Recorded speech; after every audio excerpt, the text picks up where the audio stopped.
Welcome, ladies, to our first WAT online forum where we are intending to create an interactive discussion on topics that are affecting women in technology.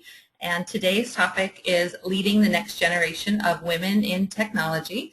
And we have with us Cherrie Fisher, who is currently the VP of SWE Dallas, and she is a STEM advocate. She's been working in technical and non-technical roles for quite some time, and this is a passion of hers, so I invited her to share her thoughts as a guest facilitator, and going forward we would love to invite others of you to join as guest facilitators as well. And I am Sheri Jenkinson, and I have created this group called WAT International. It's actually a spin-out of my coaching business, which was started to do some culture and change management coaching, but I actually realized that since I have been 20 years plus in technology now, and I have a passion for leadership and women in leadership and being in technology, it just kind of flowed. So we want to do more to get more women active in technology, and I'll tell you a little bit more why, some more tangible reasons why I think women need to be more active in technology roles. Hang on here a second. Let's go through the agenda for this particular call. I'm going to go ahead and let Sheri introduce herself a little more in a moment, and I'm going to tell you a little bit more about WAT and the housekeeping rules here for the call. We do want you to be active in this call. We don't want to talk to you. We want to talk with you. So I do want you to send me a chat message as Tracy has already been doing, and Tarika. And send me a question or jump in if you can get a word in edgewise between the two of us. We do want you to do that. We'll pause and we'll be asking questions throughout, so we do want you to do that. We're going to talk about exactly what does it mean, next generation of women in technology. I think it will be a little different than you may initially think. And then why should women choose technology careers? And what does a technology career really look like? What did we think it looked like when we chose this, and what does it really look like now? We're going to go through some challenges today about being a woman in a very male-dominated field. Why are women opting out of careers in general, and why is it so much higher for women in technology? What does a positive corporate culture look like? What is a female-friendly environment? I kept hearing that, and I wondered, wow, I can't believe I heard a young millennial person saying, I'm looking for a female-friendly environment for a project this summer. And I thought, well, we need to talk about that. If we're going to lead this next generation, we need to know what that means and how to deal with it. What are our role models looking like today, and how can they be more active? Getting men on board. We also need male role models. We need men to be part of the conversation. So we're going to talk a little bit about how to do that and what's really going on there. How do we set an example as a company, and what are some companies that are doing it right? And then what's it going to take to make some changes that need to be made? And really, what can we do? What are some of the action items? This might sound redundant, but I think you'll see they're not exactly. And then we'll wrap up with some things that are coming up for us and things that you can get involved in going forward. And we created just a back page here to give you some references from places. We've pulled some materials and places you can go for training information, books, and things like that. And we welcome anyone adding to that list. As I get the WAT website set up, we'll add a reference page there. But for now, you can also post it on the WAT International Facebook page. If you want to add to that list, I'll get that list up there as well. So, Sheri, would you like to introduce yourself further? We started out that Sheri and I met through SWE. Actually, I spoke for SWE. I met Sheri, and she participated in the first WAT face-to-face coaching group, and she is the vice president of SWE Dallas. So I thought, what a great person to kick this off, being active role models. And so, Sheri, do you want to talk a little bit more about what you've been doing and your passion? So I have a degree in civil engineering, started out working in St. Louis for the Corps of Engineers, worked on a construction site, a really large construction site for about 4 years, and then went on to Anheuser-Busch doing construction and engineering for two of their major breweries, the Newark, New Jersey brewery and the one in Fort Collins, Colorado. After that, I moved on to work for various construction companies in San Antonio, Texas. Got hired by SBC Communications, which is now AT&T, which is now AT&T Cricket, DirecTV, all that rolled into one.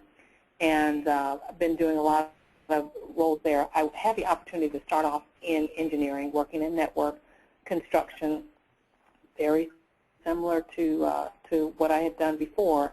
And then I had the opportunity to move on into marketing, did some product marketing work, product development work, and then most recently I moved into our IT organization. So I've been working with some recruiting, college recruiting, new leadership programs for the new hires, and now I'm actually in workforce management. And so that is an exciting role. Outside of that, I have been doing a lot of work with Society of Women Engineers, just working to really promote engineering among women. So that's what I've been doing, and I am located in Dallas, Texas. Excellent. And I'll just tell you a little bit more about myself as I was sitting here thinking about leading the next generation of women and, you know, how we can't be it if we can't see it, and some of the things we're going to talk about in a minute. I actually started out choosing a career in, I thought, psychology, and then I couldn't figure out what I would do with that and how I would make money. And then I thought, well, what about, you know, buyer behavior? Maybe I should be in marketing. But then I looked at marketing and I saw, well, I think that's just advertising. It was like Mad Men to me. So that wasn't quite it. And then while I was working in retail, I met a woman who had just graduated from my school, Penn State, and she had taken a job with Johnson & Johnson in procurement. And I thought, well, that's fascinating. I wonder what she did there. And so somehow I saw her buying nice dress suits in a nice job, and I said, oh, well, I'm going to check out this logistics thing that was a high-paying role and good job opportunities, #1 school for logistics at Penn State. So I took that. I had no idea what it was, but I saw someone that, you know, was doing it, and so I chose it. And it ended up that I was working for GTE as deregulation in telecom was happening in a logistics role. But I learned so much on the job and ended up eventually doing product development for emerging technology, and I really did get bitten by the technology bug at that point. I didn't know how the telephone worked. I certainly didn't know how the internet worked, but I learned enough to be speaking in front of 500 people about new products, internet calling name at the time, that was the first thing, and then working on standards bodies for the protocols that would make voice over IP operate, which seems forever ago now, but I was a part of that, and moved on to Big 5 Consulting and also some other wireless applications, mobile payments, GSM, those kinds of things, but I was traveling the globe and working in technology, and I just loved it. But what I saw, and what it kind of brought me back to that psychology piece, was I saw a lot of short-term thinking on the parts of these technology companies, not taking into consideration the effects on employees and employee morale when they were doing mergers and acquisitions. They were doing short-term decisions to make profit for shareholders and for the board members, honestly. And it just upset me from that point on, and I knew I wanted to do something on the people side. And so eventually I got a chance to do what I wanted to do, and so I went back and got my coaching certification because I wanted to work on culture. And I realized, okay, you have to pick a niche. So what will your niche be? And it just worked out that it's women in technology. So that's why I have started WAT. I actually started Ipseity first to do corporate culture, and then I still maintain that because I think we do need to work on it from a bigger picture. But today, we have to have both. So when I focus on individuals, I focus on women in technology. When I focus on culture, we still work on work from Ipseity, where I say it's a two-pronged approach to individual coaching and then also teaching corporate how to lead this next generation. And in this case, we're talking specifically about the next generation of women in technology. So that is WAT. That is how we came to have WAT. And I wanted to create a community where I could invite leaders to be mentors, to be coaches with me, to be role models, and to be change agents. I really want to have an active group. So when I say, if you see the slide here, I have a community that is actively encouraging women in technology to be fearless as they advance their careers, providing education, inspiration, and guidance. I really want us to be active. I don't want this just to be another women's group. I want us to be going out to schools and volunteering our time. I want us to be active in our own corporations, and even if it's just I have time to mentor one other woman, I want us to be doing that. But as the leader of WAT, I want to be putting some more formal programs together, and this online forum for open discussion is just the start. I have lots of other ideas, and I would love to get your input as well and your participation. And again, thank you, Sheri, for helping me put this first online event on, and for participating in our first face-to-face. So we definitely will be doing more of those. We will be creating some more coaching groups like the one Sheri and Tarika had participated in. So some of those will be online, as I really love to travel and I would love to be able to do this remotely. Right now I'm standing in my condo looking at the beach in St. Lucia, so I would love to have that freedom and flexibility that technology allows me. So we'll mix it up with some face-to-face and some online. And we always want to stay connected, so like I mentioned, we do have our Facebook, Twitter communities, and obviously LinkedIn, so I want you to take advantage of meeting each other and going on there, continuing the conversation when you have your own free time. So let's get started, and let me move on to who are the next generation of women in technology. So we started out here with, of course, they're millennials and younger, the kids that are coming up. They're tech savvy from the start, and I say they don't even know it because while I have a son and not a daughter, I do realize that he's just doing it and he doesn't even know that there's something there that he knows that other people don't really know or have a knack for. The kid was building his own website and learning HTML at 12, not because he wanted to be a techie guy building websites, but because he wanted to create an online community for his own purposes. He was into broadcast. He wanted to create a sports news site for kids. And so he taught himself that. And they just do it because they have a purpose, not because it's technology. It's just integral in their lives today. They're also very much more socially aware, and they're doing something about it. I think the volunteerism rate of the younger generation, that kind of people over profit mentality is much stronger in the younger generation. So I'm hopeful that some of these conversations that we have today won't be necessary in the future because it will just be similar to them just working on technology because it's part of it. People over profit should be just something they do, not something they even have to think about. And they were told you can be anything you want to be, but we don't know what we can't see. You can't be what you can't see. So if I saw someone in passing that was doing something, well, that's all I knew. I didn't have role models and mentors in my small town, et cetera, so I didn't know what my options were. So what does that mean? What are the options?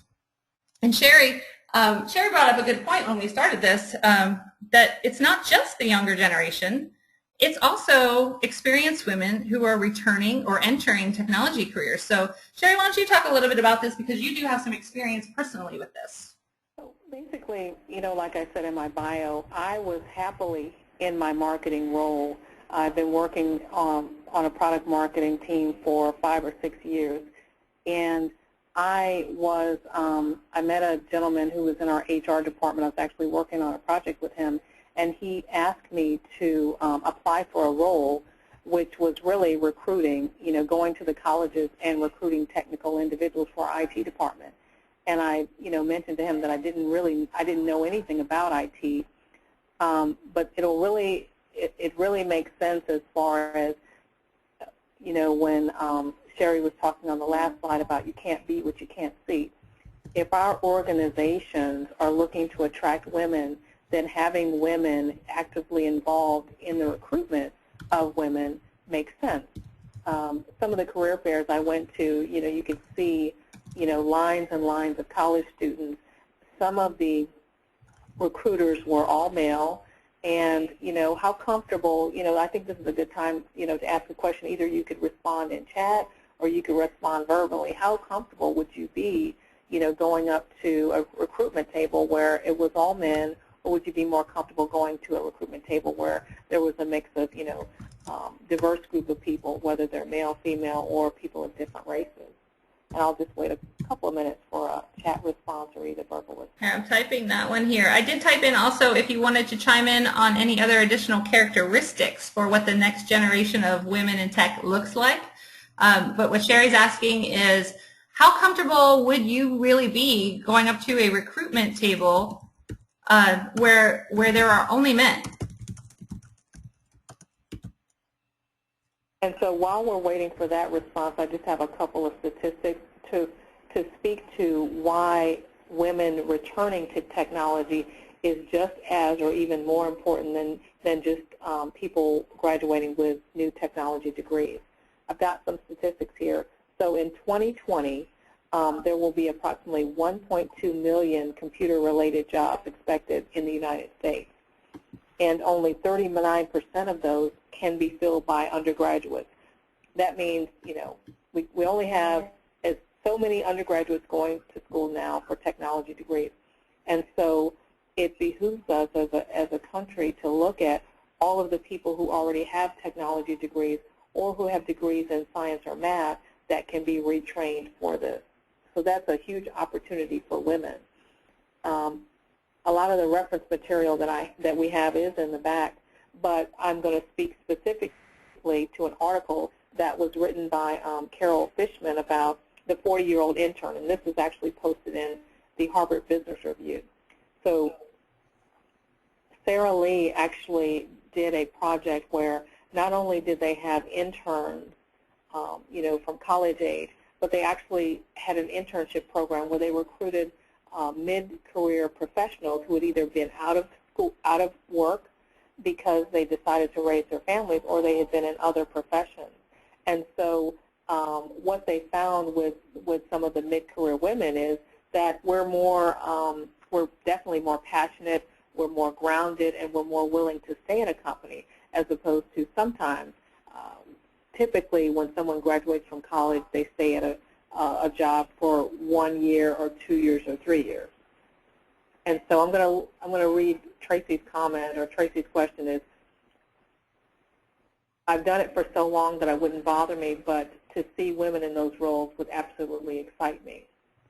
Oh, okay. So that was responding to the question about being uncomfortable if you were at a career fair. And I was really speaking toward a 20-year-old. You know, now of course I am older than 20. I wouldn't be as uncomfortable, but for a 20-year-old, you know, looking at a table, you know, that might be something that they're a little bit uncomfortable with. I did want to talk a little bit about retraining for second careers. I think that it's exciting that not only do, you know, we have the typical brick and mortar schools, but we also have what we call the MOOCs, which are massive open line courses. And so that means, I know Georgia Tech has one in particular that AT&T sponsors. It's a master's in computer science. And for about $7,000 in the comfort of your living room, you can get a master's in computer science from Georgia Tech. So companies are really partnering with educational institutions to come up with creative ways to fill this need for this 1.2 million computer science jobs that are becoming open. Okay. And there was also something that I found recently. I don't know if either of you have heard of HackBright. I just came across it. I think I was looking at some conversations on Anita Borg, and someone had written a blog, one of the members, and mentioned HackBright. And it is a course only for women. The problem is that it is in person and it's only in San Francisco. The good thing is they have multiple tracks, and they also have different lengths of time that these courses will take for however much you want to be involved, to update a skill set, to learn something new, to really go deep. But I would love to see something like that online, like you're speaking of the Georgia Tech. I think we need more online courses, and we need more focus on women. Just like I said, like I had no idea. I learned on the job how the network worked. I was leaning on experts, but I learned it. But if someone had presented that to me as an option, then maybe I would have gone that track, because it was very exciting, and it still intrigues me. But I still have not gone back in for a more technical role. So I'd love to see more women taking advantage of that. So the one thing I want to do is point out that two organizations that offer the online classes are Udacity and Coursera. So I noticed that we don't have them in our resources, but we'll definitely add those before we send the presentation out. Udacity get a lot of free coursework just to learn about basic programming, big data, all kinds of things. So those are very, very beneficial, and they're either free or very minimal cost. And I see Tracy chimed in that with an excited exclamation point. That would be me, retraining for the second career, re-entering the workforce. So I know she's multitasking and participating here via chat, but I'd love to hear from you. If you can chime in at any time during the conversation, we'd love to learn a little bit more about what that experience was like for you, and why the second career, what's exciting about it, and what's prompting you to get back into the workforce in this kind of a role. So if you get a chance, pop in, but I'm happy to see you chatting with us to start with. So we'll learn more a little bit later about Tracy. Okay, and I know they both said, I'm just used to it. I'm just used to seeing all men, and it didn't bother me. And I guess maybe we're the brave ones. We just jumped in there anyway with all these men, and we deal with it on a daily basis. But I know some of these younger girls won't know how to handle some of the things we have run into. But it would be exciting to see more women, or maybe it would just be a no-brainer. It'll just be normal for us to walk in and there's 50% women. We'll see. Hopefully we get there. I am going to move on to, what does this tech career look? Oh, why should we choose tech? Sorry, the world needs more women in technology, and I have my own thoughts on that from a neuroscience physiological perspective, how our brains actually work differently, and why we need that in an organization. But in general, technology careers, they are, the demand for tech talent is just growing and growing, and we're still just a minority, and I think the workforce needs us to fill those roles. And we would want to fill those roles because, like I was saying, I'm standing here in St. Lucia using technology and working on technology consulting roles, etc. I have flexibility. I can be anywhere in the world. Any other women can be taking care of their children from home and having flexible hours. And that's not all jobs. Of course, you have to choose the right corporate culture, which we'll talk about a little later. But there is quite an opportunity for flexibility and serious money in really technical roles. Think about the entry-level marketing jobs, and you compare that to an engineer, the salaries are quite different.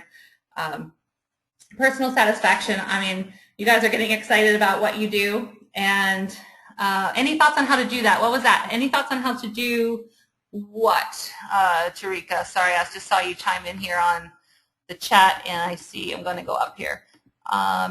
In mid-career and would like to transition into a more technical role, less engineering and manufacturing, for added flexibility and work-life balance. Okay, and so I don't know, Tarika, if you were hearing some of the training options that are available, and then I guess we're going to talk a little bit more about role models and advocacy and things like that. So finding someone to sponsor you to do that within your company or outside of your company, where you can get some training. I think Sheri mentioned, the Georgia Tech online course for $7,000. That's amazing.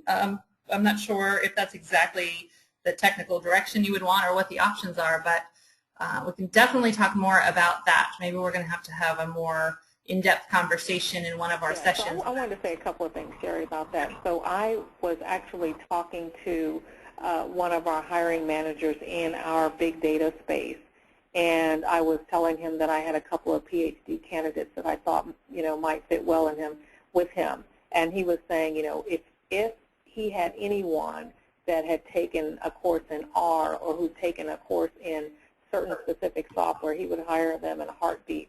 So really identifying that technical role that you're interested in, and somehow what I found successful is doing an informational interview with that person and a person like that person to figure out how they got to where they are, and then finding out, okay, the path now is not necessarily to go to school full time, but to actually, maybe take online classes or to take a MOOC type class. So really, it's finding out from that individual. Like Sheri was saying, in her case, she learned on the job. So Tarika, I don't know if you want to expand on the technical role that you're interested in, or we say that. I can. The challenge I'm having now is the recent role I went into was more of a project-oriented role initially that I wanted to maneuver or position myself to go into consulting, but because I have such a varied background in manufacturing and processes, my current employer has asked me to take on more of a process engineering side of things, and it's kind of got me, driven me back into kind of the nuts and bolts of the manufacturing side. So I'm wanting to transition out of the plant, out of the manufacturing side, out of that particular interest. And some of the roles that I've seen where you can kind of have more of a work-life balance is some of the technical roles, whether it's if you're working as a technical manager for either a type of software or a different type of application that I may have some experience with. How do I do that without having to, as you mentioned earlier, just having the time to, do I need to acquire a 4-year degree, or is it something where I can take a couple of classes and get a certification and try to utilize the resources that I have? I'm open to a programming role, or even working in the site's IT department, but I don't have any formal experience to be able to feel comfortable going to my boss and say, hey, I know I can, the strengths I have, I'm better utilized in my current role, but it's really not what I want to do going forward. So let me ask you this, and definitely, Sheri, you can interject. Why don't you feel comfortable asking your boss right now? That's where I was going. What's that? I said that's where I was going. That's the first step, to be able to ask for what you want. So we need to figure out how to do that. Well, there has been a lot of the changing of the guard there, and because my role the role I interviewed for is nothing like what I'm doing now, and that's something I've approached them about. It's something that's not currently available for the site, as they have reduced the IT staff, of the technical staff there, quite greatly. So the discomfort comes, hey, I know where the need is. The need is they need a senior engineer there to kind of help some of the interns that are there, and we have a few engineers that are just out of college, so they need, the need is for more of a mentor type role that I'm in right now, kind of being asked to participate in. So that's where some of my trepidation comes in, with approaching him with, hey, you know what, I know what you need, but this isn't really what I want to do going forward. Well, I will chime in on one perspective, and this is kind of how I personally have moved throughout my career. I kind of create the need for the role that I want to do, and I make sure that I am a known entity across the different functions, etc. So I tend to, and this is not for everyone, I promise you, I just kind of do it, and then they go, oh, wow, that was amazing. I think we do need to have that. So just starting to do little things and making yourself kind of indispensable to some of these other projects, showing your interest, even if it's not your direct boss that's managing your career path or helping you manage your career path. If you have peers that, I have learned how to code Unix just by sitting over someone's shoulder. Not that I want to do that ever again. I promise you, I don't want to code Unix ever again. But that's just me. I can't sit still in a little cube and code all day. So that's why I'd rather be doing some other things on the outside. But just, try to network with some of the other folks that are doing things like Sheri was saying. Find someone who's doing what you would like to be doing, whether it's internally or externally. Internally, if you'd like to stay there, though, just start trying to learn from some of the people around you, kind of in a more subtle way, perhaps. And then, the other question is, how do you really ask for what you want? First is to just start getting more information, start learning on your own, start inserting yourself into projects. I know we don't all have a lot of time, but there are ways to kind of insert yourself or to at least be in the know of what's going on. And it takes a little bit of effort. And then the other part of just asking for what you want is just being confident in what you know will make you happy and finding some common ground with what they need. So maybe it's, I know you need this and I can do X, Y, and Z.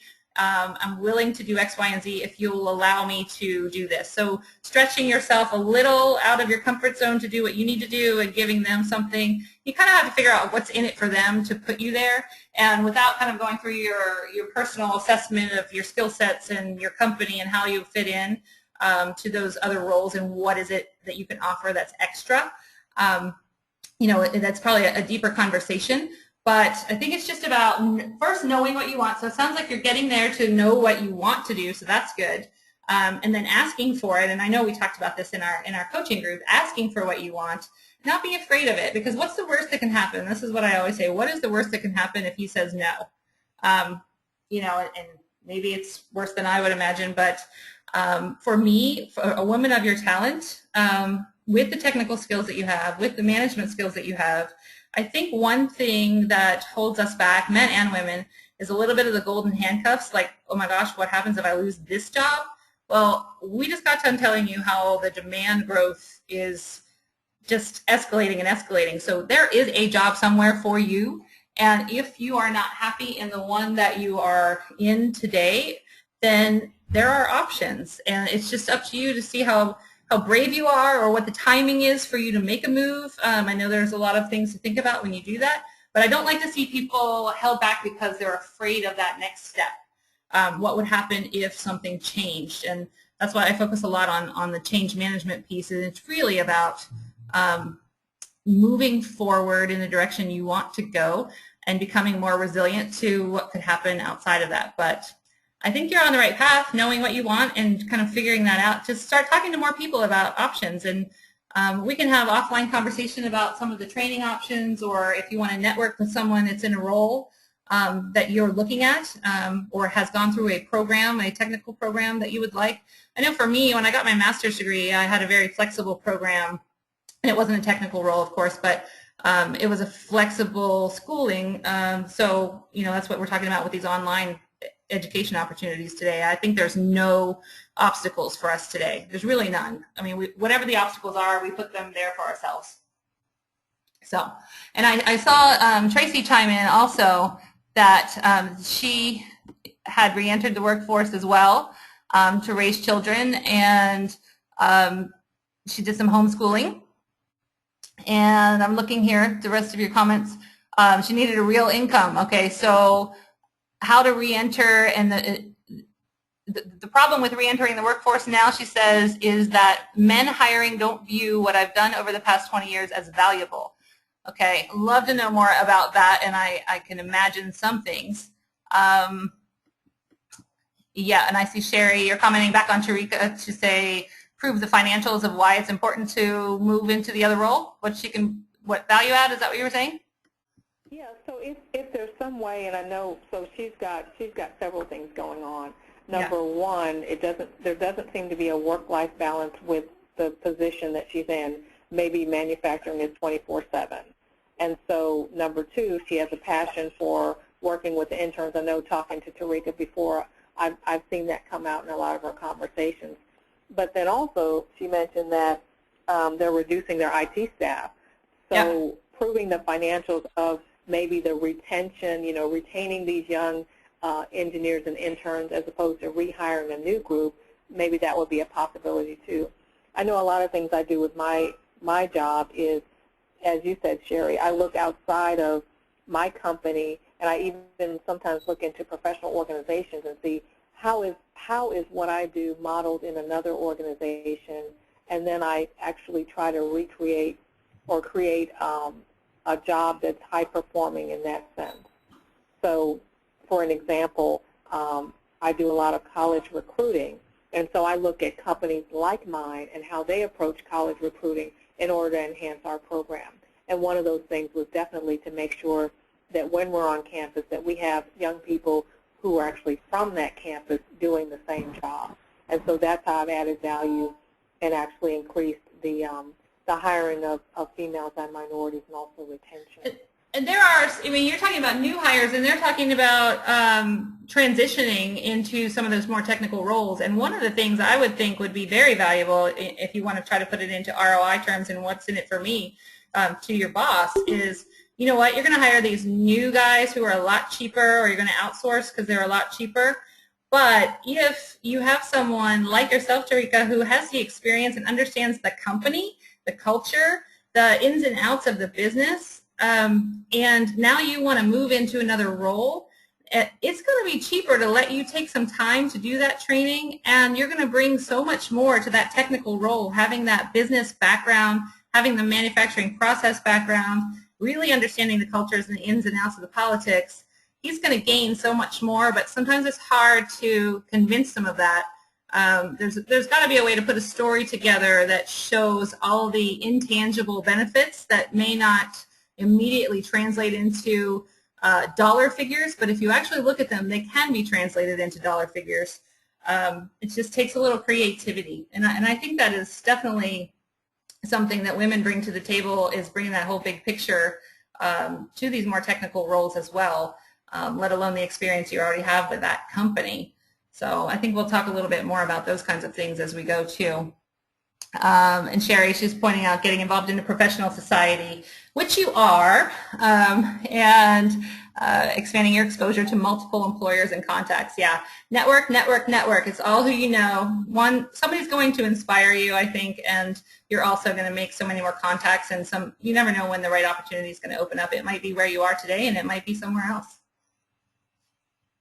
So I think we're ready to move on. Yeah, let's move on. Let's see. Okay, so I mean, this kind of leads into, what does a job in tech look like? So Cherrie, you're saying they have a slot for this kind of a job, but is that what that job really has to look like? What if there's something else that you could incorporate into that job, and it's a little bit different, but it's still meeting the objectives of what the company's seeing? So I'm an advocate for creating your own role. And I'm also one that kind of realizes it's not just, we threw this funny picture up here. This is what we typically think of when we think of a tech job. And it's not just this. One, tech is in everything, right? Tech is in every job we have today. Even if you're in marketing, you now are forced to be in tech. So you need to get used to it. You need to learn that technology. But you also, when you're thinking, when these young kids are coming out of college or getting into college, they don't need to think of, oh, I don't want to take comp sci. This is what I'm going to look like if I had to take a comp sci job. That's not it. We talked about flexibility to travel. We talked about being in sales roles. We talked about, Sheri, you had a lot of examples here about what does it look like. You've got. Yeah, it's really about can you solve a problem. I actually conducted a tour of what we call, at AT&T, we have a foundry, where that's where technology innovation meets the customer. And so we took a group of the Society of Women Engineers and also the women of AT&T through there. And one of the several interesting projects, but one of them is, when we think about, when you lose your luggage in the airport, well, now we have chips that you can place in your luggage, and when you lose your luggage, you can go up to the counter at the airport and say, yeah, I know where my luggage is. It's actually here. And so we're talking about smart products that actually help the consumer. Any job that can help you figure out a problem, that's really what technology is about. We have the connected car, which, maybe you can tell your lights to go on in your home or apartment, or you can turn the water off because you're on vacation and you have a sensor that's telling you the water is leaking. So anyone that can help figure out a problem, that's where technology is. And the beauty of it is we have user experience engineers, which we didn't have before. So now the person who's designing the console or the keyboard is thinking in terms of, are there people that are left-handed? Are there people that are right-handed? Are there people that are somehow impaired? we're doing a lot of work now related to people that have physical impairments. One of our employees is a quadriplegic, and so we're doing a lot as far as making sure that her work environment, not only ergonomically correct, but do we have technology that can support individuals who are either hearing impaired, impaired with their eyesight, or have some kind of physical impairment. So that's what we're looking for right now. And I think that brings up a good point about, why we need more women in technology and what do these jobs really look like? What are these products looking like? I know Sheri and I were talking earlier, and I gave an example of women from Nokia attended one of my Saluna nonprofit events, and they were attending because they were putting a renewed focus on getting more women involved in engineering, because they suddenly realized that all of the engineers were men and all of the marketing people were women, but guess who's buying the product? The people that are buying the product and using the features are women. We have such buying power, and we need to reflect the needs of the people who are using the product. So, they suddenly realized that after their, I know we're going to publicize this, so I don't want to trash Nokia so much, but they're just an example of a company that realized their mistake of not having balance in their design process. So we need more women to design things that we would want to use. So the job needs to be whatever your imagination can create, and we need you to get in there and jump in on those more technical roles, or in some way influence those design processes, so the products that serve our communities are serving the real community, not just the men in the community, or that limited subset of products that a man could think of. Okay, so we were going to ask here, when you were entering college, what did you really think the technology career looked like? Is this what you thought it looked like? So, chime into what you thought a career in technology would look like, especially the two of you are kind of retraining into more technical roles, et cetera. So what did you think it was? I mean, why didn't you pick that to start with?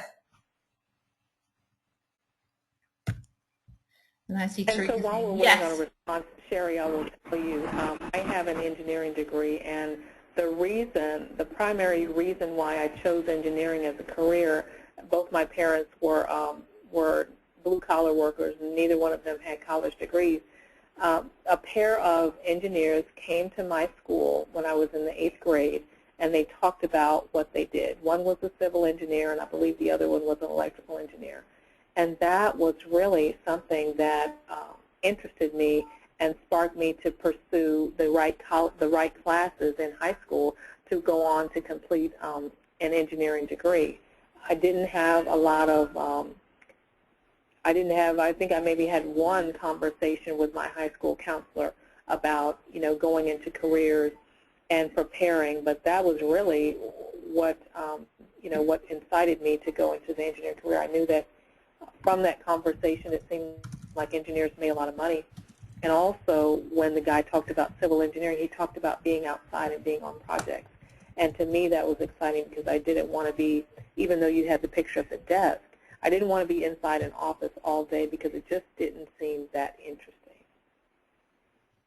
I don't think anyone really wants to sit in an office all day. Okay, so So while we're waiting for answers, I think we can go on because I think this next slide really ties into this as well. Yeah, okay. Yeah, creating your own career path, and then we are moving on to what are the challenges in leading the next generation of women in tech. So we're going to start with this one. Women are opting out of tech. So I'm trying to convince the next generation of women in tech to come on in. The water's warm. And meanwhile, I have this statistic that tells me that half of the technical women are leaving their careers mid-career. So why is that, and how's that affecting our ability to attract this new talent? So Sheri, you wanted to talk through some of the statistic and some examples. I do want to talk about it. So, a lot of women are leaving their career at mid-level, their technical career at mid-level, even though the slide says company. So you could actually still work for a company, but be in a less technical role. And so a lot of women are doing that, and I've got some statistics as far as the reasoning behind that. The reasoning behind it primarily stems from, the statistics I have, they're saying that, we love our work, but we leave the field, and this is double the quit rate of men. A lot of it stems from how the careers are managed. Are they managing women's careers to be flexible with their careers? Are they managing to be flexible with their work-life balance, Are we managing in a way that women feel that their ideas are valued? Are we managing in a way that interaction with their supervisors are where women feel that promotions and career development opportunities are viewed as fair? And we'll address this a little bit further on in the presentation. But I did want to bring up the fact, and Sheri mentioned it as well, there's a huge need for women. Women do have the mental capacity for technical jobs, but they're opting out, and we really want to dig into some of the reasons why this is happening. Okay. Does anyone want to chime in on things that they're hearing from other women? Or Tracy, you left and came back, so I think your reasoning was to raise children. That's one thing, but that happens to everyone. That doesn't really tell me why it's happening more to technical women. The children, that's a choice, but I think there's something else going on when you're working in a technical environment. And we are going to talk a little bit about what does that technical environment look like and what could be the cause of that. So if anyone wants to chime in on opting out, go for it on your chat box there, or chime in verbally here. I'm going to go ahead to the next slide. Hi, Sheri. I wanted to chime in on that. I recently was listening on NPR, and they were discussing a term I hadn't heard before, similar to the glass ceiling, but the glass cliff. And it tied in directly with some of the statistics that Sheri was showing in relation to it captured women and minorities, and saying that similarly to the limiting factor of a glass ceiling, the glass cliff is this imaginary or invisible drop-off for a lot of leadership and technical roles, saying that the issues that come about is most of the males involved in fields, why they're not seeing either an increase in failure rates for certain management roles, or the introduction, or them kind of dropping out of certain roles, is because they may have a level of confidence or feeling that, hey, if I don't have to take the first thing that's dealt out to me. A lot of times as leadership opportunities may come up for some women and minorities, they may be a division of a company that isn't doing very successful, or another aspect where it's not exactly where they want to fail, but it may be something that is fairly difficult. And if you have the feeling that if I don't jump on this, I may not have another opportunity, but in some way not being set up to succeed or being managed appropriately or properly to be able to kind of position you for success, even when the odds may be stacked against you for the task that's at hand. So I thought that term was very interesting and intriguing, the glass cliff, as I had not heard of it up until hearing that broadcast. Well, thank you. I'm not sure I've heard glass cliff just yet either. I'll have to do some more research on that in particular. It's an interesting point. It sounds like you're saying, they may find something else and think that path of least resistance may be the way to go versus fighting some of the things that are going on in their own company at the moment, or learning new skills, or keeping up with the leadership there, the politics, etc. Good point. I think that happens. Definitely that happens. So, Tika, we are going to be talking a lot about how managers support women, how that differs from how management supports men in technical roles, and I think that'll follow into what you're talking about. You know, you're given a challenging assignment. Challenging assignment is a way to shine, or a challenging assignment could definitely be a way to dig your career into a grave, correct? And a lot of that is based on how you are supported by your management team. So we are going to talk about that. That's a good point, and I'm glad you brought it up. Yeah, and I see Tracy chiming in here also. And this is a hard one for me to swallow, because I think I personally have a hard time kind of admitting that this is real. And I think people that look at women's groups like this will say, oh, well, that's what they're going to talk about, and it's not real. But it is real, and you can see it, because she's telling me right now her personal experience is that she started her family while she was working, but when she started her family, all of the new assignments and training opportunities stopped. And she was asked what she really wanted to do, but they didn't feel that she was serious about her job because she was starting her family. So I think this is going to be a topic we break out into a complete conversation for another time, because there's so much here.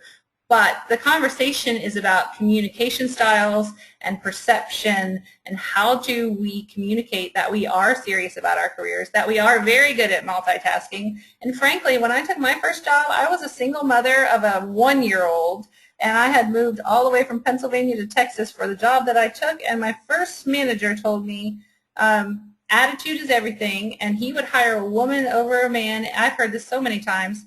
But I guess I'm just lucky that way. They would hire women, especially single moms, because they are focused and they have to keep it all together. So I think it's just a matter of how we carry ourselves, how we communicate, and it's also a lot of, let's see, you can't change men, and we are going to talk more about how we get men more involved and how the unconscious bias and those kinds of things are affecting us. But we just have to work a little more to show them that we are serious, and it may be in our demeanor, and it may be very personal. It may be a one-on-one conversation with each person that's having this kind of an issue. Because I wanted to bring up something else that along this topic as well, which we're going to give you some strategies at the end. But also, when you look at industry, so things, there are certain industries that are more friendly toward women because they produce products for women, right? So those industries and those organizations are going to be more welcoming to a woman's culture. And that's one of the reasons why I'm really stressing becoming involved in professional organizations that relate to your career, because sometimes we try to do things alone, go things alone, and just having a conversation with someone, that was something that really helped me reframed which companies I was looking for as far as to work for. Certain companies, certain industries, the defense industry may not be as proactive toward women as other industries now. So it's really kind of, not only are you interviewing when you go on an interview, or when you're looking at a company, you're looking at what they can do for you, how they can fit into your work-life balance, as well as what you can do for them with your technical skills. Yeah, and that's an excellent point, Sheri. I know we spent a lot of time talking about choosing the culture that you enter into, and before you even get in there, you need to make sure you're talking to the team you'll be working with, your managers, other people's perception of the company and how they're treated, so you can make sure that it meets your values. If you get into a job and it doesn't meet your values, then you have a choice. You can try to deal with it, or you can try to find something else, either within the company with another team or another manager that does meet your needs and does understand your values. There are choices, but once we get in there, then it's a little harder. So choosing before you enter the company and knowing, and we are going to talk about some companies that are doing it right, and Sheri's very right. It's very it can be very industry specific, but it's also very personal and individual attitudes. The problem is that when we talk about culture, which we will here in a minute, companies tend to hire to the culture, not for the culture. So while those defense contractors might need more women and more softer skills and holistic thinking and all the things we bring to the table, they don't know it yet. So you can't really force it. They're hiring their cronies. They're hiring who they know. They're hiring what they have been hiring for the last 20 years. But that is why I started WAT, because stuff has to change. The way we worked yesterday and even today isn't the way we need to work tomorrow, and we need to make changes. And so when I bring WAT together, women who are advocates and mentors and role models, it's up to us to take these steps forward to change the perceptions and to help women who have this talent to be strong and create the jobs they want, create the cultures they want, and not to just settle for the status quo of what they are given. Oh, I'm so lucky to have this job. I'm so lucky to have the salary. Well, you know what? They're lucky to have you. And I don't mean to rant on that, but it is about choices, and I want that to be. I feel a little rantiness right now. I want to get to the next slide because I really love your talking about scarves. Okay. And so I really want you to talk about that. And so as we transition to that next slide, what I would like to do is just invite everybody, if they haven't already read it, go ahead and read Sheryl Sandberg's book, Lean In. It was recommended to me a long time ago, and I said, oh, I don't need to read that book. But it really talks specifically about some of these same things. And so what I wanted to do to start off this, and I wanted Sheri to finish this slide, is talk about managers matter, who your specific supervisor is on a particular assignment is very important. And I know Sheri mentioned that when she transitioned from Pennsylvania to Texas, her manager really believed in her. He thought that her being a single mom was an asset. And so I'm taking this information from two studies that we referenced on the last page. One is from Catalyst and one is from NC WIT. And a lot of the things that they were saying is why women leave careers. It's not necessarily compensation or advancement. It's because of perceived fairness and supervisory relationships. You know, when you're having your dialogue with your supervisor and you indicate that you're interested in an international assignment, is that person going to bat for you? Do you feel confident? You know, I think Tarika was saying she was a little hesitant talking to her supervisor. Do you feel with 100% certainty that you can, you know, tell this person, you know, what your career aspirations are or what your family situation is, and they will, you know, navigate your career around that? And so those are important things. It's really key to find a company where there are multiple managers that would be supportive of you, because, you know, like Sheri was saying, you can interview with someone and, you know, really understand that that's the person that's going to be your supervisor. And I've gotten into situations where, you know, that's not the person. They've moved on to another job, and so you really have to quickly make sure that you're able to make new relationships within that organization. Okay, Sheri, I'm going to let you take it and talk about SCARF. Okay. Well, Sheri asked me to include this piece here. This was one of the pieces of information that I shared in one of our coaching sessions, and I really enjoy David Rock. He coined the term neuro leadership, and this is one of the acronyms he came up with. You see here on the slide, SCARF, that really summarizes a lot of things that we talk about a lot. But it's just a quick, easy way to remember what people need to be engaged at work. So SCARF is status, and then we have certainty, autonomy, relationships, and fairness. And the reason I put this little radio equalizer here on the slide is because it is a very delicate balance. And when you say managers matter, I look to the manager at whatever level you are, or a team lead, whatever it is. You've got to take the time to understand your people and what they personally need. Everybody is going to want something a little different. Some people value professional development more. Some people want a raise. Some people want a pat on the back. You need to know what they need. And all of these things within SCARF, status, well, you know, maybe I'm okay at mid-level career, and maybe I'm okay sitting in my cube coding Unix, but that's okay for me. But then you're going to have some other go-getter who's really looking to climb, and they want promotions and they want career advancement. You've got to know who's who and what they really need and how that fits together for your team. So if you're managing a team, and I think that women are especially good at this because we're paying attention to the bigger picture and we're more empathetic to what people need. And so when we're leading this next generation of women coming on board, I think we're going to get a lot more empathy, a lot more big picture thinking, but paying attention to what they need and then also synthesizing that equalizing that to balance it out for what you need for your team. So there's always the individual need that needs to be balanced with what the company or the team needs to get done. But if you're not paying attention to SCARF, then you're not going to have engagement and you're not getting 100% out of your team.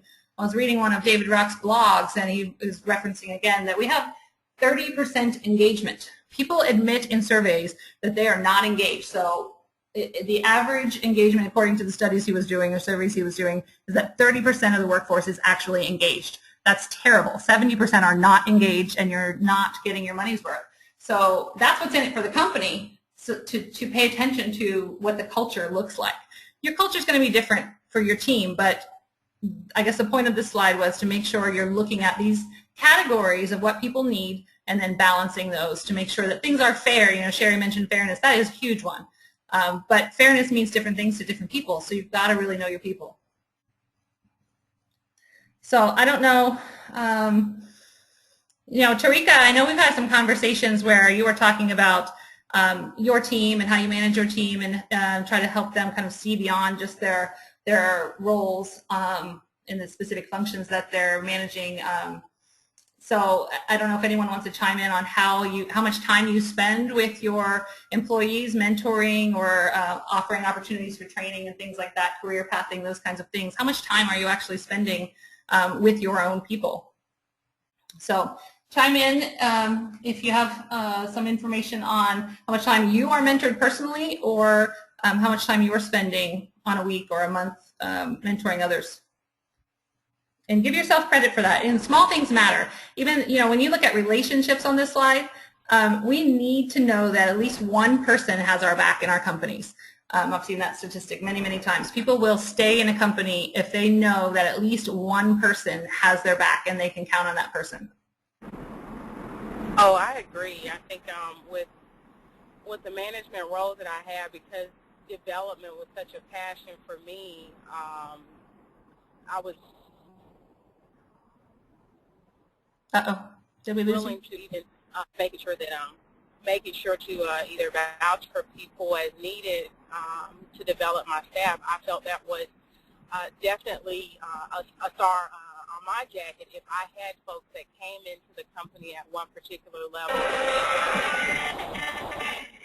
developed so much so to where they were promoted or were able to function in a different department or to excel in their own roles or outside of the role, even outside of the company. So I didn't really limit it to, hey, I want to develop you, one, as an individual, because as you're developed as an individual, you'll become an even greater or better individual contributor to our department and to the company as a whole, and letting them know, you know, you don't have to be siloed into what you're doing. You know, my first objective is to develop you in the current job that you're in and to position you for where you want to go.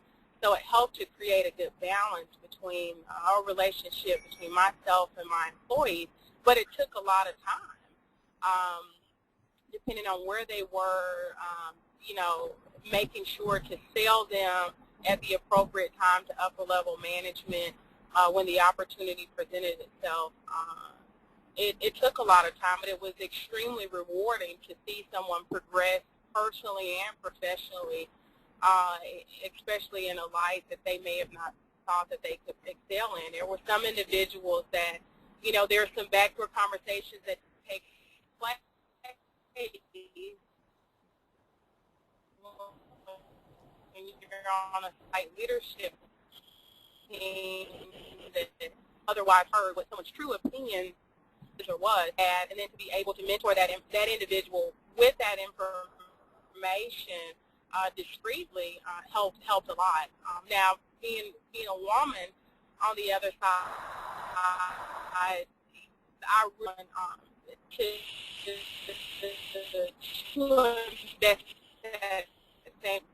or there wasn't really, if the company didn't already have kind of a succession plan set up for certain roles or for certain individuals or certain buckets, you really kind of had to know what you wanted to do and kind of make moves for yourself. So it was a delicate balance or a struggle to say, okay, I want to focus on myself, but I also have maybe 15-plus employees that you are accountable for from an HR standpoint to have development plans in place for them as well. But I like that you said it's rewarding to you. So I think companies need to be looking at who makes a good manager. Not everyone makes a good manager. And honestly, if you look at technology, that may be one of the problems when we go back to the first challenge of people opting out. People were getting promoted on tenure or on their, they completed this great project or developed this great program, but they didn't really have management skills. And I think some companies do deal with that well with, creating different kinds of roles where they are individual contributors. But so many companies just throw any old body into a management role because that's open and they have the experience in that area, but they don't spend the time developing them in leadership skills. And so I think that's a topic for another day as well. But I know, Tarika, from what you're saying, you are a person that should be leading people because you, I see a sense of satisfaction. You said you feel rewarded when you spend that extra time, even though it's taking time from your day. You do feel rewarded. So I hope that your people appreciate what you're doing for them, and they will continue to pay it forward as well.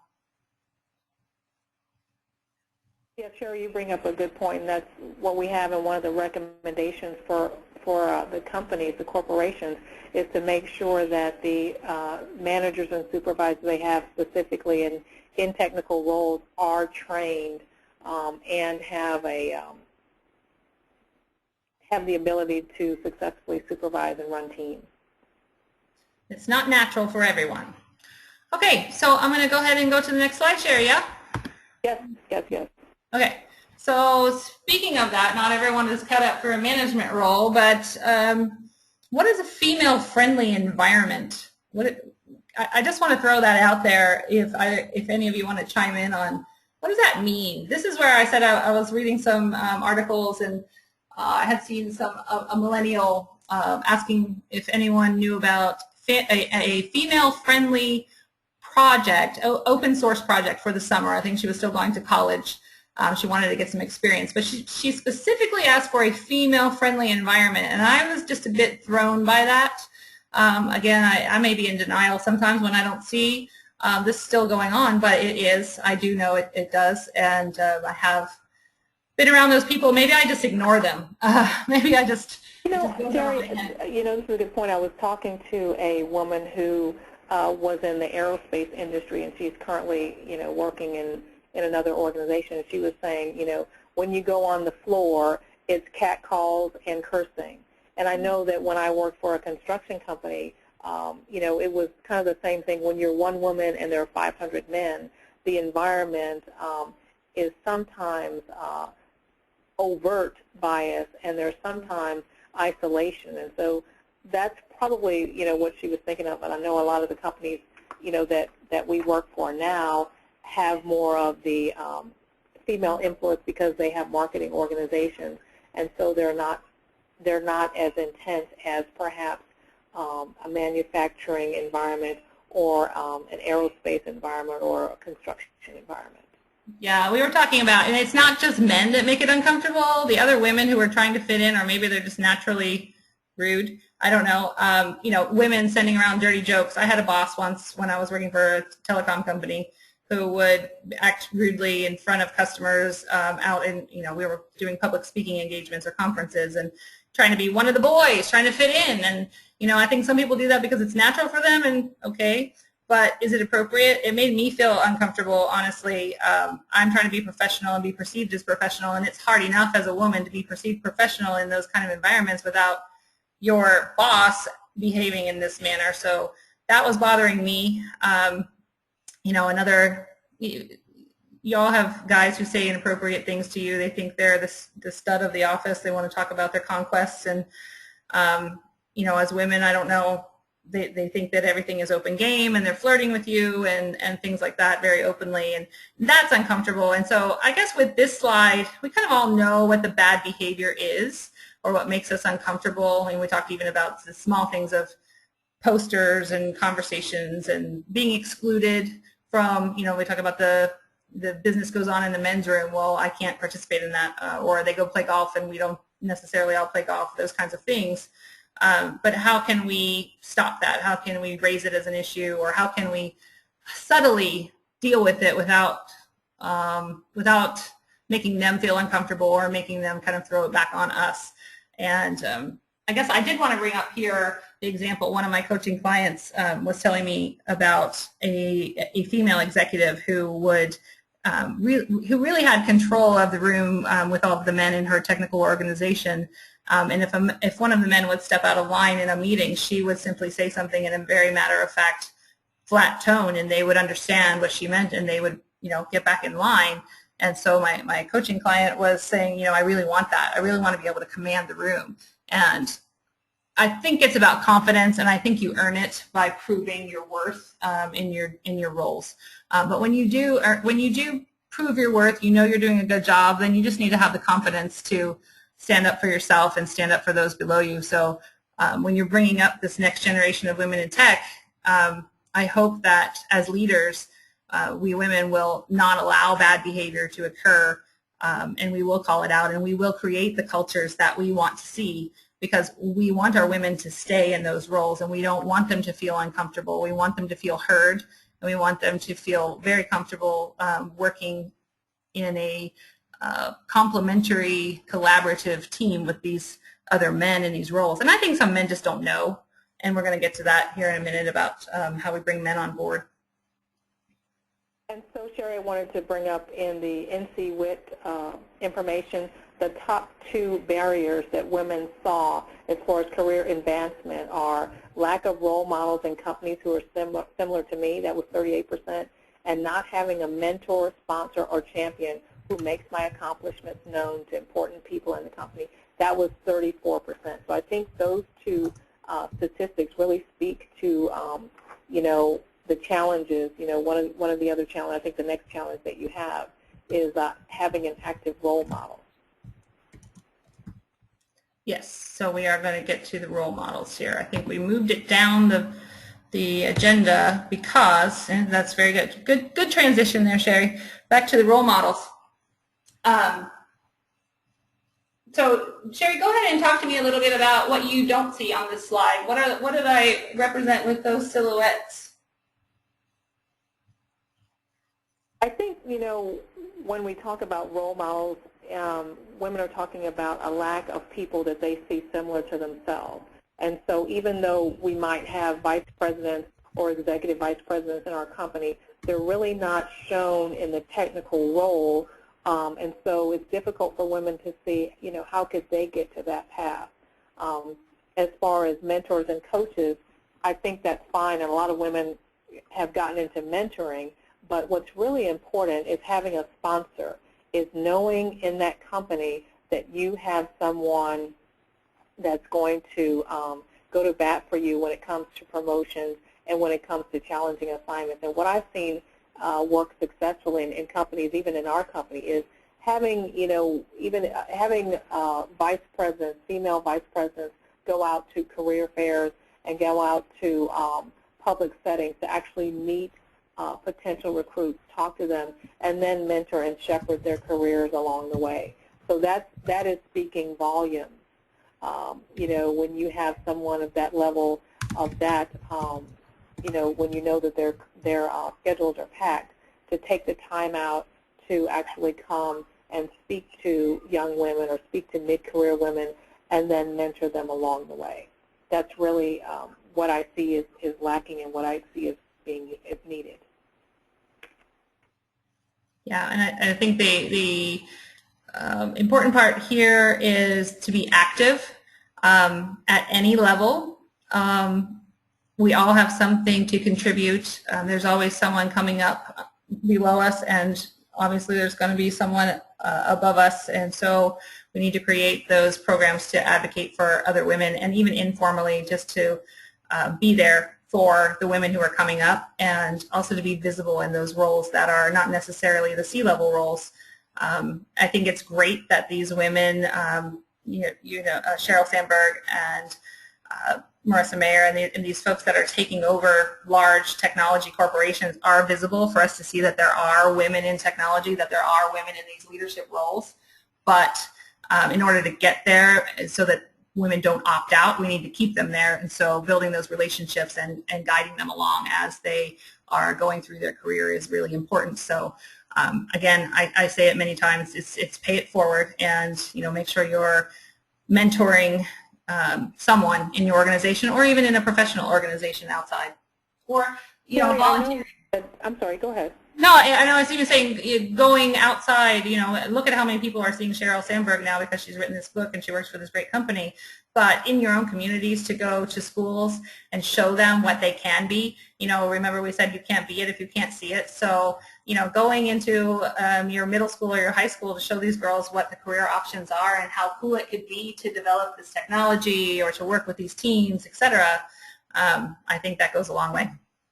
So I threw up a question on there. If you've had a strong mentor or role model, go to bat for you. So if you have something you want to talk about there with your role model, somebody you want to, you know, call out, then I leave that up to you. I know we're about to wrap up, Sheri. If you could move to the last slide where we're talking about, you know, sustaining change. I'll go ahead and just say a couple. You want to skip the getting men on board slide? We'll wrap. Yeah, I'll go ahead and wrap that up. If we could just move to the last slide.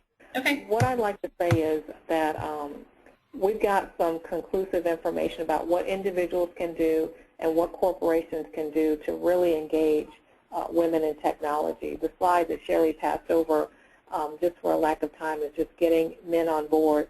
It has to start from the top. It has to start from leadership, and a company that's doing an excellent job at that is ETSY. It's ETSY, and they actually increased the number of women that they hired by 500%. I want to just go to the last slide, just to stay on that slide if you would. And one of the reasons that they did that was because the president of the company, and Sheri has, you know, indicated to me this several times, he had daughters. He has daughters.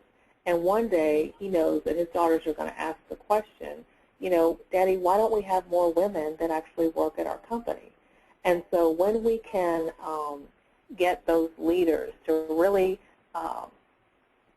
value the importance of having women on their team, I think that's when you'll see the corporations change. And as we mentioned before, definitely companies that have products geared toward women, those are companies that are going to be interested in making sure that women are successful in their companies in the technology roles.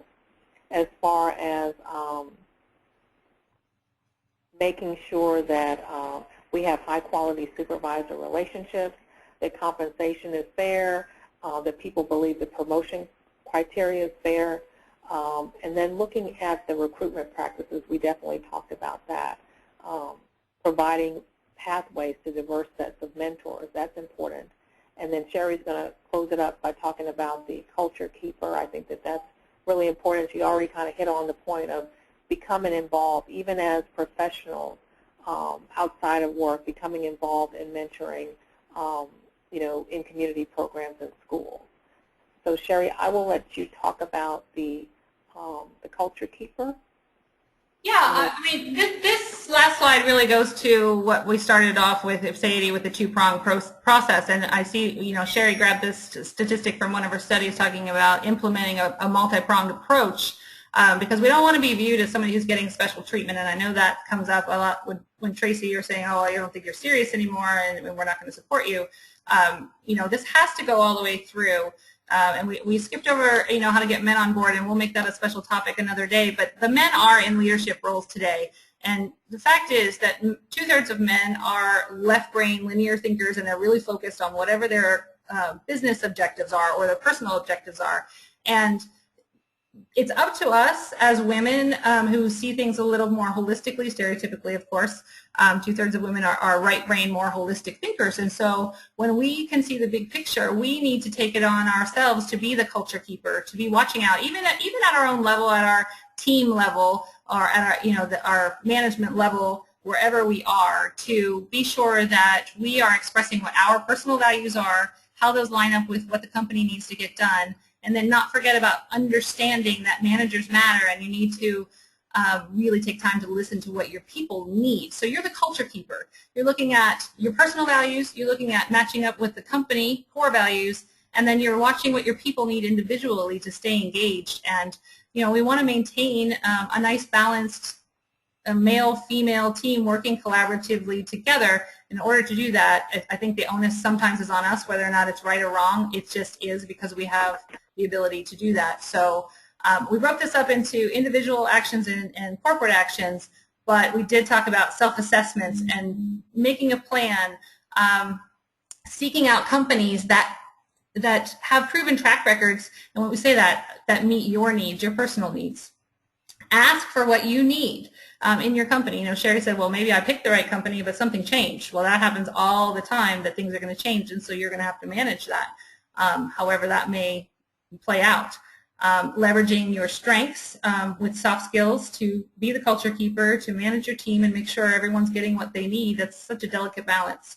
To continually be developing your own skill sets. If you want to get more technical, then let's find a way to do that. Let's find a way to get you more involved. I know Intuit has a great program where they allow people to do some cross-training and then go back to their regular jobs or wherever they're needed, but they're able to explore those things. So kind of combining, choosing the right company that will allow you to do that and taking on the onus on your own to find a way to get that training that you need. And, of course, part of what WAT is here for is to help you surround yourself with people who support you. Always have a network of people that are like-minded and that will help you when you need advice or resources. So we are here for that. And so I guess I want to end there and let you know that we do already have June planned. I want to ask if anyone wants to share any feedback about how the flow of this conversation went. I know it's our first one, so I'm sure we'll be tweaking it as we go to make sure that everyone gets a chance to talk and that we're keeping things cohesive on topic. I know Sheri's good at, I asked her to call me out if I was getting off track or ranting a bit, so sometimes I get excited. So thank you, Sheri, for helping me come back in line a couple of times here. So I guess I'm going to just breathe for a second and see if anyone on the line wants to make a comment on how this was for them, and then we'll, okay, so Trika is good, it's flowing well for you, good. So on Tuesday, June 10th, I will be back on land in the States, and so I've decided to have a face-to-face meeting, but we will also stream live so people can join from anywhere. Hopefully we're going to get this to be WAT International, as I'm standing in international waters here. Why not? Yeah, we had been having our face-to-face meetings before I left at the Coffee House Cafe, and I kind of like that venue, so we'll do a little lunchtime venue there, and hope that you all can join us then. I have contact information here. I also have our social media links as well, and Sheri's LinkedIn profile is here as well, so you can find her and keep in touch. So I hope you will join the online communities, and I hope I'll see you again on June 10th. And with that, Sheri, do you want to have any final words? I just want to thank everybody. I think it was a great discussion. I definitely learned a lot. I appreciate the feedback. I just wanted to know, how can they get a copy of the recording? How are we going to have that? I am going to stop the recording and post it on our social media sites. I will actually email these directly to those who signed up for this presentation, so you get it directly to your inbox. I also wanted to remind you on the back page of this deck is the link of resources and references if anyone needs that as well. So. And were you going to send out the survey? Were we going to? Yes. Tweet that? I'm going to go ahead here so they don't have to go anywhere to get in. I'm just going to recopy it. It was my first little post here. So Sheri's going to post a link in the chat box if you have time to complete a survey. That'd be awesome. It's quick. It's just a few questions, just so we can make things better as we go forward. So there, I just resent the link. It's to SurveyMonkey. It should be easy. If you have any trouble, please let me know. It should be fairly easy though. But with that, I'm going to turn the recorder off and